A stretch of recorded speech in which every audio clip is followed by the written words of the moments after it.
Have you been waiting on the fence to buy or sell real estate in 2023? We totally understand interest rates have been so crazy and it's been a complete roller coaster.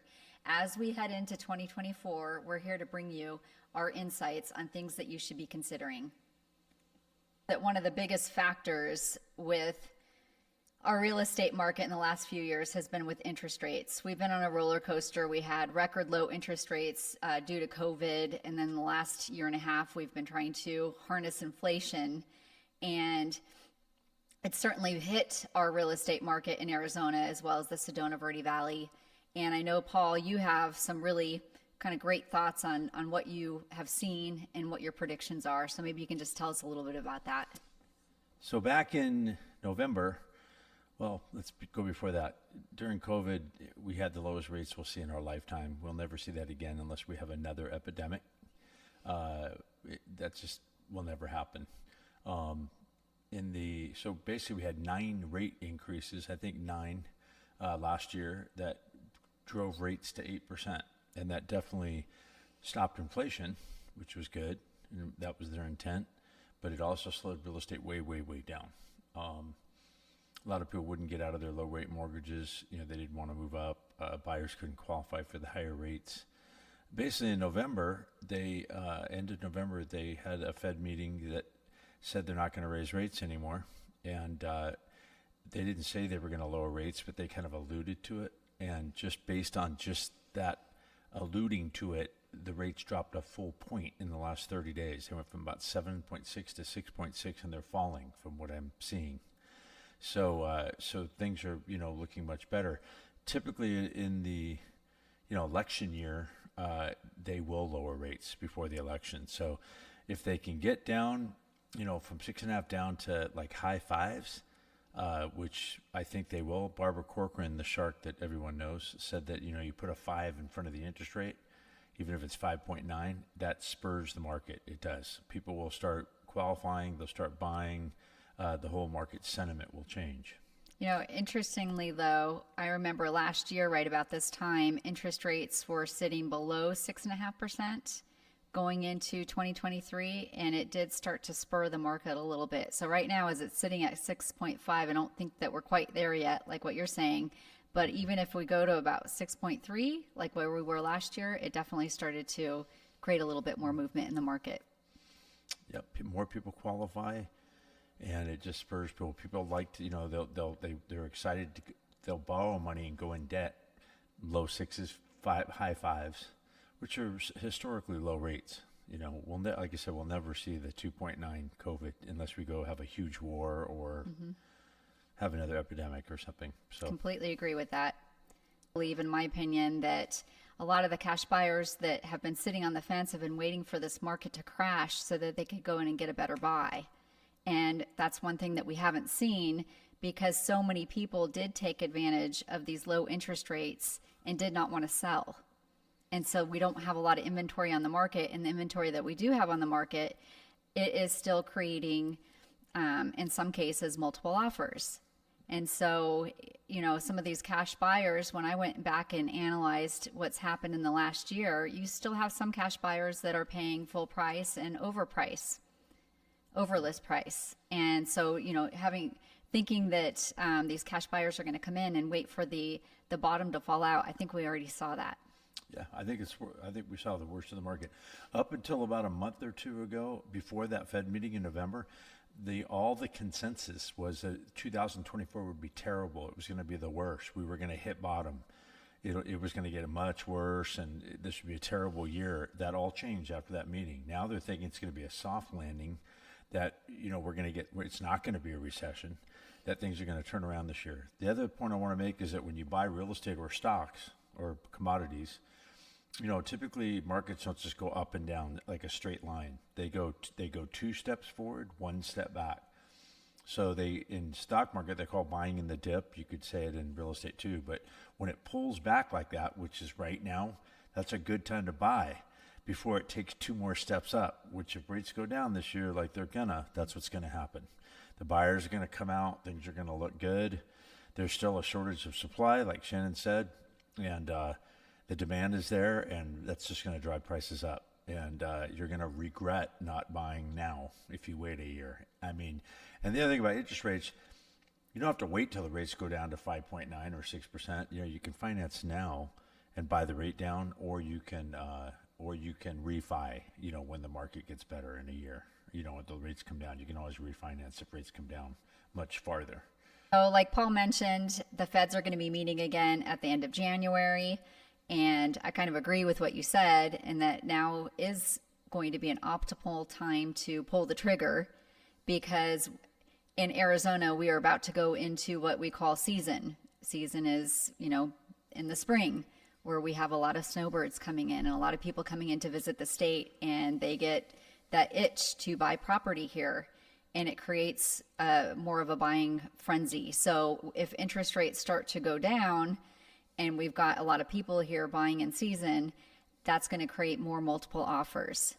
One thing that I do not see going away this year, I also don't think that interest rates are going to be a fast, rapid decline like we saw in the increase over the last couple of years. I think it's going to be a little bit here and there down in the next year. So I still do see buyers asking sellers to contribute to their closing costs so they can do rate buy downs. Excuse me. And so I think that's really something for buyers to really consider when they're working with a great lender, is to make sure that they may have to buy at a little bit higher price point in their homes or condos or whatever they're purchasing. So basically, you can buy down the rate now with a seller, or you cannot do that, but then you're going to look at a refi when rates go down. So it's either or. It might be less expensive to buy the rate down now and then not have to refi in a year, if that makes sense. But it's kind of a wash. The same coin, if you are thinking about putting your property up on the market, I would probably recommend that you consider that your net, you may be contributing to that buyer's closing costs so they can buy down their rate. Yeah, but the buyer can also then just offer a little bit more too. Right. You could counter and have the seller, you know, raise the price to pay buyer's closing costs. Old trick. Not only can you buy down the rate, but you can add the buyer's closing costs to keep you from putting so much down and just build it in the price. It still has to appraise though. So yes. That's the thing. You know, it depends. So in terms of pricing in the coming year, I do think, in my opinion, that prices are going to continue to go up moderately. I think we're going to see these huge, drastic price increases. I understand that there are some buyers that feel like they've been priced out of the Sedona market. Totally get that. There are some other beautiful areas in the Verde Valley, like Page Springs and Cottonwood and Clarkdale, that have really kind of been shaping and creating their own unique kind of appeal to a different type of a buyer, and they offer some of the same amenities that Sedona does. Maybe not the same amount of appreciation over the years, but they definitely have their own unique characteristics that are worth taking a look at. I'd say I love Page Springs and Cornville because it's just a 10-minute drive to Sedona, but the drive is beautiful. It's a little valley of its own, and the Oak Creek flows through it, and the wineries, and it's got a nice feel to it. Mm-hmm. It's where John McCain had his ranch, and some really beautiful properties there. And it's just outside of Sedona. It's a 15-minute drive to Sedona, mm-hmm. but out of the town. And I think that also we can kind of talk a little bit about, there's sometimes different types of people that come into Sedona. There's people that are relocating to the area permanently, right? There's people that just kind of want a second vacation home or third, fourth vacation home. And then you have people that are buying as a vacation home, but also they're looking to short-term rent their homes. And I don't know, what are your thoughts on that in the next year? And if you think Sedona in the Verde Valley is saturated with short-term rentals, or do you think there's still a play for that? I think there's still room I think it's getting saturated. The lower end is. The higher end is good. That's I think the best bang for the buck is high end. Like Skyridge Estates and projects we're doing, those are going to be high end properties in the middle of town. They're going to have walkability, which is really important. That way you don't have to deal with the traffic. If you can walk everywhere, who cares about the traffic? Or ride your bike. And I think those high-end luxury, like Ambiente, the resort, and these resorts that are coming in with these 1,500 night rates, I think that the high end luxury homes, the lower end, I think is going to get a little bit saturated. It probably already is. And that's where I think some of the other areas in the Verde Valley actually do quite well. Because if you look at staying anywhere in the Verde Valley, to Sedona, to Cottonwood, to Clarkdale, and you pull up an Airbnb or even some of the hotels, the pricing for nightly stays can be somewhat the same. So if you're looking for something a little bit more value, I think that might be a good place to park your money. Again, I don't think you're going to see the same appreciation over the years, but you'll get, you might be able to cash flow earlier than in Sedona, where it might be subordinating part of your payment every month. It's just more affordable. If you can't afford Sedona, Page Springs, Cottonwood, Cornville, great areas. Cottonwood's booming with the new wine restaurant, and it's just coming into its own. It's a fun part of town. There's a lot to do. Again, walkability is great there. You have Jerome up the street. It's a nice area. It's grown on me. I've been in Sedona 35 years, and I didn't care for Cottonwood and Cornville and Page Springs so much back then when it was dirt cheap. They were giving it away. And now it's really, I have a new kind of appreciation for it. It's a nice area, especially when you look at the prices in Sedona compared. It's a nice place to live. And then Sedona's only 20 minutes away from Cottonwood. It's very close. I mean, the Verde Valley is not a big area. Kind of a pretty drive too. I also think, and when you were talking about Cornville, a lot of people like to have property on the creek, and there's a lot of creekfront property out in Page Springs that nobody even knows about, and it kind of bypasses a lot of the traffic and going to Oak Creek Canyon through uptown. And it's acreage versus like a lot. Like in Sedona, you get a house on the lot. Page Spring, a lot of people like to have an acre, and they have to have some land, and that's it's more kind of farm. I'd like to have like a animal sanctuary shelter on the creek out there. That's my dream. I still like my Sedona properties, but I would love to have something on the creek, like with a meadow and horses and dogs, and just have like a petting zoo type short-term rental property there. I think would be awesome. So Arizona is still in a growth spot. I think we're, in some studies, we're number 9, others were number 14 on the list. And part of that is due to having a government that is attracting business. So we have a big manufacturing plant that's coming into the northwest part of Phoenix, as well as some other big manufacturing plants and battery plants that are going into the Southeast Valley. And what that does is it brings a lot of jobs to the economy, and it brings people here.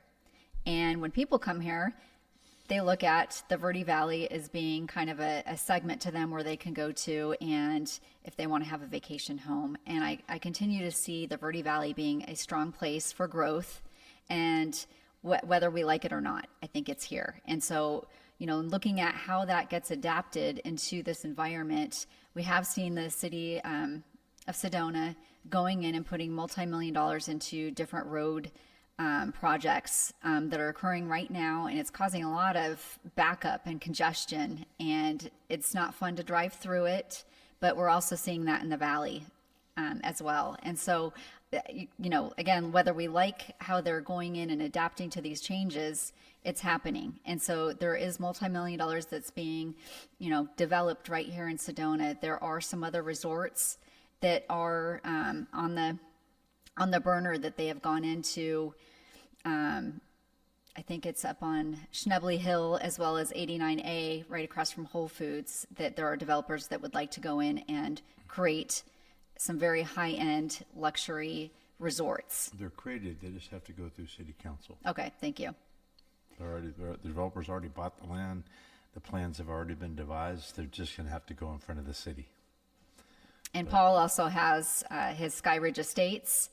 So in terms of, do we see this as still being a place where people want to come? Absolutely. If it wasn't for, what Paul has the only housing development project that's going on right now. Sedona has also taken some steps. There is an affordable housing project that's slated to begin development in 2024, and it should be done by 2025 off of Shelby Road.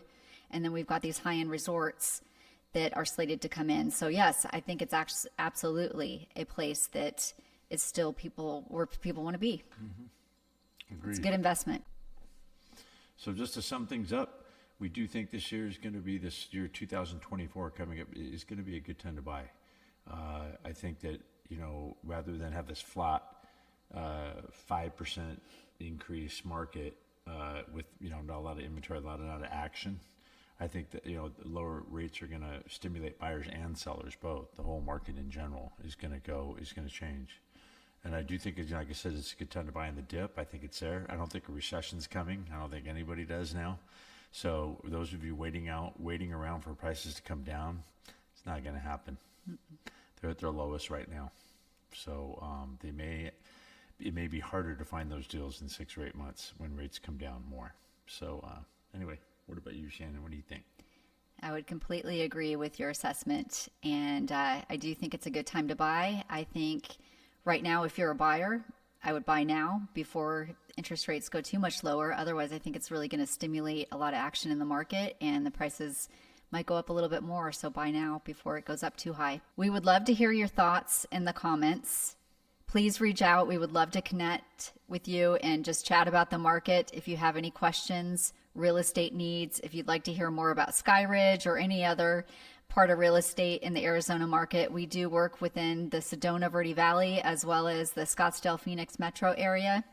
And I'm Shannon Volk and this is Paul Galloway. And we also I'm a builder and a developer Absolutely. And broker. So we have quite a bit to offer. You get 2 for the price of 1 as far as both of us. And then also we're very knowledgeable when it comes to construction, buying land, building homes. We can take all that into consideration and talk to you about all of that. I think that's an advantage to you. Versus most agents with little experience in construction and development, that kind of thing. But our contact information is below, as well as a link if you'd like to just schedule time directly. We'd love to hear from you. Happy New Year.